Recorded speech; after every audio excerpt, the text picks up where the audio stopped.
Hi, everybody. I'll be substituting for John Parnek today. I told my wife I don't think I could do this. She said, get the shirt. I said, shirt. So she made me wear this. It says, I'm a fun guy. So this is the first time I've ever done stand-up. I feel like it's the first time I've ever had sex. I'm super nervous. It's only going to take a few minutes, and you're probably going to be disappointed when I'm done. Just don't boo on the way out. It'll bring back bad memories. So I know what you're thinking. That guy looks like an ugly Big from Sex and the City. I kind of look like that. I've gotten that. I've gotten Jay Leno. And I got on the Metro last week, and I heard some guy say, look at this Fred Flintstone-looking motherfucker.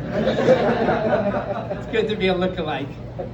So my dad was from Staten Island.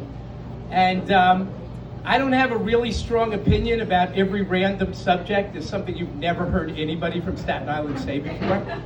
So my dad on my 12th birthday, my parents are split. He shows up with a bag, and presumably my birthday present's in the bag. And he says, listen, I need to talk to you about women. And I said, Dad, I'm only 12. And he said, it's never too early, son, to talk about women. So he says, there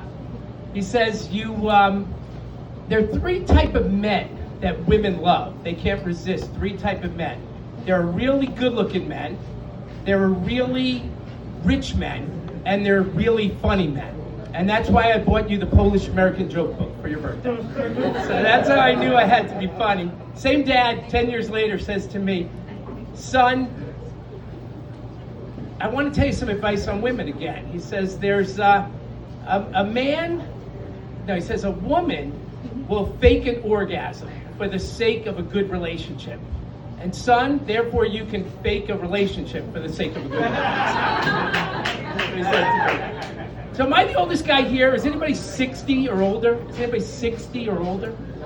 I'm the oldest guy here. Wow. So I turned 60, and I went to the doctor for my physical, and I saw him looking at the chart. He looked at it 3 times, and he goes, "Believe it or not, you're healthy."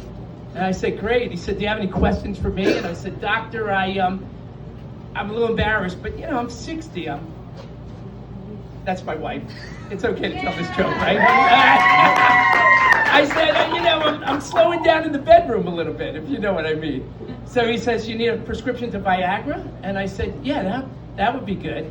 So he calls in the prescription. So my text message goes off, later that afternoon. It says my prescription's ready.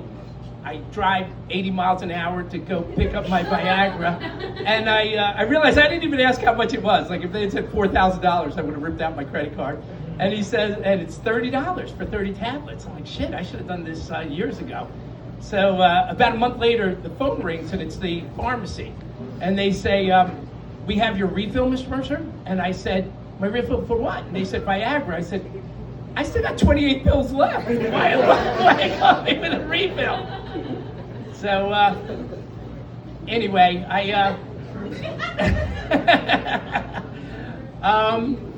let's see. I just lost my last joke. Gosh. So here's my funniest joke that I've ever told. There's 2 sperm having a race. And one says, how long till we get to the fallopian tubes? And the other one says, I don't know, we just passed the esophagus.